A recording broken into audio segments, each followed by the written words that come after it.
Jay istorya iti the parable jay parabulo dito'y nagtalaw nga ubing nga anak ket halos sikat kada tayo.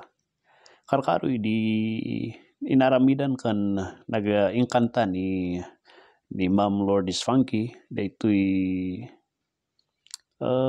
gurut version na daytoy nga kanta. And halos kaduan dagiti kay gurutan katamuda di kanta nga diay. Daytoy the parable daytoy parabulo. Daytoy rebuilding nga ubing, daytoy nagtalaw nga ubing.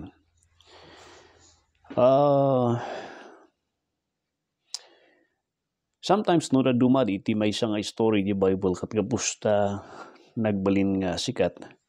Ada dagiti areas nga mapukpukaw iti focus na nga aktualihan nga di iti pinaka-focus na. But rather, ada ti daduma. Kaduan kada tayo, idi naramid ni baga ni Kristo di istorya nga di ay. Iti panunot tayo lang kat di nag-rebuilding nga ubing nga, inala na di tawid na. Nga panayin bababae, panayin sugsugal, panayin walda-waldas. Right? But actually, no kita antad yung istorya kat it's not about diyay nga ubing.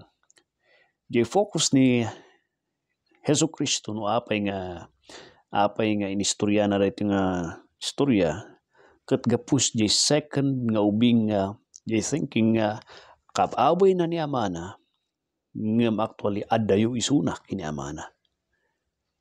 Awan isuna itirik na kan panunot kini amana. The audience dito ni Hesu Kristo kat dagiti Fariseo, dagiti religious leaders. Ada amin kanya nga bendisyon, amin nga pribilehyo ngem ti kinagpaisuan adayo iti Dios. Isu nga di ti pinaka-focus na dito nga istorya. Haan nga actually minor lang di jay ubing nga nag-rebuilding nga inala na jay tawid na kada panayin pagbabae, panayin walda-waldas, panayin bisyo-bisyo. Secondary lang di ay. Jay focus di nga istorya kat jay older brother which na miss tayo. Right? Ti focus tayo lang kat nag-rebuild eh. Ngam jay pinaka-point di istorya kat puntiryaan na jay issue dagiti Pharisees. Jay chimpuna babaan jay ilustrasyon jay older brother nga di ay. And before nga ituloy ko dahiti nga adal tayo. I'm so thankful iti dahiti nga chimpu awid ko from work nagbiyahe. And namit ko iti panagbiyahe iti taxi dagiti dadu mga followers tayo. I'm so thankful iti Dios. Basit ti lubong, basit ti Pilipinas. Yamanak launay, masabat ko na kayo, ijay hantay man nga agmit iti fellowship iti churches, nga magsasabat tayo, iti place of work, nga ma-recognize na, ako nga ma-recognize na kayo, tanagan ado kayo matan, nga da kayo timang pansin nga ni, mailasin ko rito ya. Siguro kita ni jay siding jay matakat ko na nga, dito samat di eh. And bendisyon kayo kakapsat, ada dagiti naibinga yung testimonyayo, and keep on kakapsat iti panagdengdengag dito nga ministry. And salamat dagiti prayers, tunggal maysa, dagiti mang back up iti support, iti nag-subscribe dito nga page, iti monthly nga mangitito iti bendisyon. Salamat lang unay kada kayo. Niapo ti mang subalit kada kayo, dagita nga iti tadyo. Ken dagiti kakailian tayo nga da iti albanbantay nga area, iti Kapatagan, uray pa man iti lugar ti adayo, ti Visayas, gana iti Mindanao, ken dagiti kasoldaduan tayo nga kakailian, nga ada jay ano daduma kat ada jay bantay, no mapikap iti signal iti mensahe tayo, tengdengen da dagiti records tayo. Madaydayo iti apo kasta mo dagiti pulis, dagiti kapulisan tayo, ken dagiti uneg ti dagiti radyo, iti Fugao, ken dagiti hospitals nga masusar dagiti nga ministry. Madaydayo iti apo. Well, apan tayo di point, di parable, di lost son. Actually, tikit kita antay lang no daduma kat di nag-rebuilding ubing. But the focus diti dagiti nga parable ket ipakita na kay Hesu Kristo dagiti Fariseo nga isuda iti nabindisyonan iti Dios. Jigi Fariseo kat iladladawan ni Jesu Kristo ji older brother. Nga isuda ji older brother. Idi nagawid dito kapsat nga nagpanunot, nagbabawi ti araramidon na. Nagpapista di ama. Palalo ti nagragsak na di ama, ngayon bauna ragiti servants na nga, parti kayo, alam nyo di sing-sing, alam nyo ragiti kakadwa tayo, kakailian tayo, tagpista tayo, tanagawid dito anak ko. Nasakit tinakam na di umuna nga ubing, tako na di kinita di ama na, iti verse 27, iti Luke chapter 15, 27, hingga na ti 32, dito yung conversation da nga, apingawan ka nga makiragragsak ka na kami. In time makiragsak, may kata sumako ka ti kapsat mo, payang kakadin na ragsak. And ye sumbat di older brother, kanya matanda ti dadi. Dati anak mo na pa nagwalda-waldas ti kwartanay, nala na ti tawid mo nga kunanala kasla iparparupa na ang kapayla natay, nabiyag kapaylaang namalalanan ti tawid mo. Kanya tikat na asawan. Awan respeto na kanyang nga ama, kahit nan nga matay ka, pagkatapos tatanga nagsubli, palalo itiragragsak mo nga, nagpaparti ka pa'y, pinartim da gitarakan. Samantalang siyak, ure na minsan ti panagbiag ko, kanayo na kamangkat kadwa kanyam, kanayo na kada kanyam, ngam tinang nangyari, hanak pulos in partiyan. Sakit tinakam ko. Kuna ni ama na, anak ko, aday ba kanyam, amin nga da kanya kat bagim dagi ay. Apay kurangan pa ilang ayan dagi ti prisinisyak nga nagkatkadwanta. May kakitinta-intan. Intatasangunta ni kapsat mo. Apay ang kakadi nga maragsakan di nagkatkadwanta nga dua. Kurangan pa ilang kadi dagi tsimpunga di ay. Dahil iti kung kunan ni Jesu Kristo nga sitwasyon dagi ti Fariseo. The Pharisees kat asidig nga kuna tayo nga asidig da iti Diyos. They are the teachers iti law.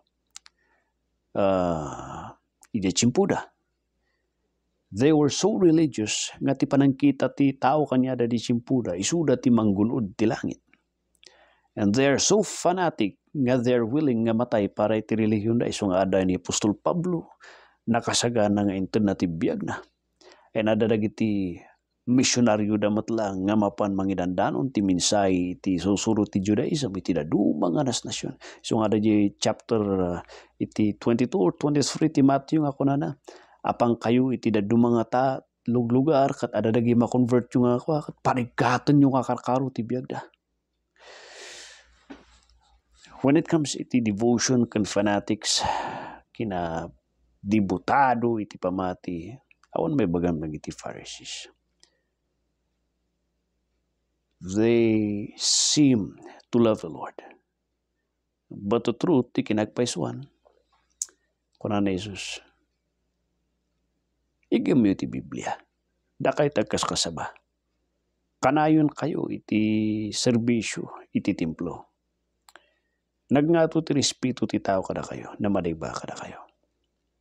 Da kayo iti adayo, iti sangwanan iti Diyos.